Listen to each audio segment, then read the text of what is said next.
రాజధాని అమరావతిలో అభివృద్ధి పనులు పరుగులు పెట్టనున్నాయి. ప్రభుత్వంతో పాటు ప్రైవేటు సంస్థలు నిర్మాణాలు చేపట్టనున్నాయి.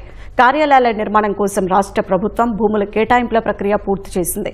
పలు కేంద్ర ప్రభుత్వ సంస్థలు, జాతీయ స్థాయి సంస్థలు, జాతీయ బ్యాంకుల కార్యాలయాలకు త్వరలో భూమి పూజ చేయనున్నాయి. ఈ మేరకు రాష్ట్ర ప్రభుత్వం శరవేగంగా చర్యలు తీసుకుంటోంది. రాజధాని ప్రాంతంలో అభివృద్ధిని పరుగులు పెట్టించేలా రాష్ట్ర ప్రభుత్వం కీలక చర్యలు తీసుకుంది. ఇప్పటికే ప్రభుత్వ భవనాలు, నివాస సముదాయాల భవనాల పనులు శరవేగంగా జరుగుతుండగా ప్రైవేటు సంస్థలు, జాతీయ స్థాయి ఇన్స్టిట్యూషన్ల భవనాలు, బ్యాంకుల రీజనల్ కార్యాలయాల నిర్మాణాలు చేపట్టేందుకు వీలుగా వారికి భూ కేటాయింపులు చేస్తూ కీలక ఉత్తర్వులు విడుదల చేసింది.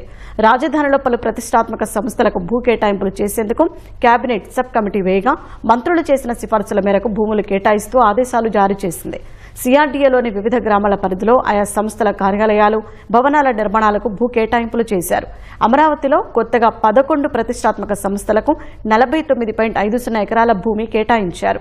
ఇంటర్నేషనల్ స్కూళ్లు, ప్రసిద్ధ సంస్థలు, బ్యాంకులు, జ్యుడిషియల్ అకాడమీ, ఎన్ఏసీకి భూమి కేటాయించారు. బాసిల్ వుడ్స్ ఇంటర్నేషనల్ స్కూల్కు ఎకరం 50 లక్షల చొప్పున 4 ఎకరాలు భూమి కేటాయించారు. సెయింట్ మేరీస్ స్కూల్కు ఎకరం 50 లక్షల చొప్పున 7.97 ఎకరాలు భూమి కేటాయిస్తూ ఉత్తర్వులు జారీ చేశారు.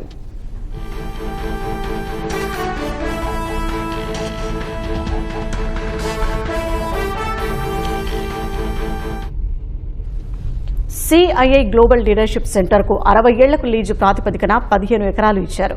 కంట్రోలర్, ఆడిటర్ జనరల్కు 5 ఎకరాలు, ఎన్టీపీసీకి ఎకరంన్నర భూమి ఇచ్చారు. జ్యుడిషియల్ అకాడమీ కోసం 4.83 ఎకరాలు, కేంద్ర ప్రభుత్వ ప్లానిటోరియానికి 5 ఎకరాలు కేటాయిస్తూ ప్రభుత్వం కీలక నిర్ణయం తీసుకుంది. ఐఓబీ, పీఎన్బీ, ఐడీబీఐ బ్యాంకులకు 0.40 సెంట్ల చొప్పున స్థలం కేటాయించారు. నేషనల్ అకాడమీ ఆఫ్ కన్స్ట్రక్షన్, ఎన్ఏసీకి 5 ఎకరాల భూమి ఇచ్చారు. ఇవన్నీ వీలైనంత త్వరగా నిర్మాణాలు చేపట్టేందుకు అవసరమైన చర్యలు తీసుకోవాలని ఉన్నతాధికారులను రాష్ట్ర ప్రభుత్వం ఆదేశించింది.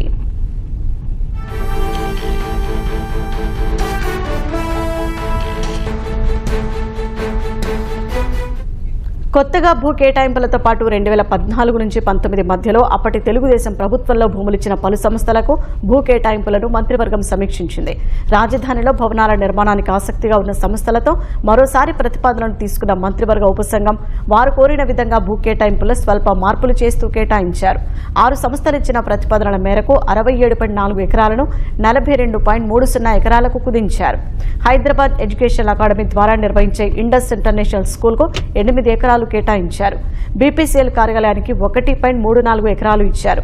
ఐఆర్సీటీసీకి గతంలో ఎకరా భూమి ఇవ్వగా దానిని 2 ఎకరాలకు పెంచారు. ఏపీహెచ్ఆర్డీఐకు 10 ఎకరాల భూమి ఇచ్చారు. ప్రైవేటు సంస్థ ఎక్స్ఎల్ఆర్ఐకి 11.79 ఎకరాలు కేటాయించారు. హట్కోకు 9.17 ఎకరాలు ఇచ్చారు.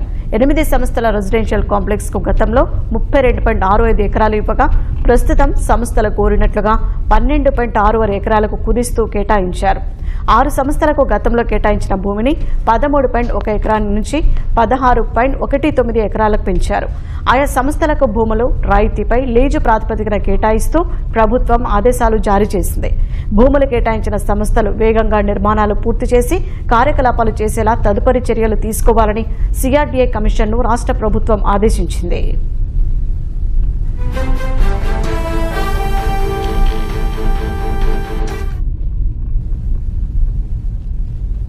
అమరావతి క్వాంటమ్ వ్యాలీకి ఐబీఎం సంస్థ రూపొందించిన క్వాంటమ్ కంప్యూటర్ రాబోతోంది. ఆ సంస్థ కంప్యూటర్ ఏర్పాటు చేసేందుకు ప్రభుత్వం అనుమతులిచ్చింది.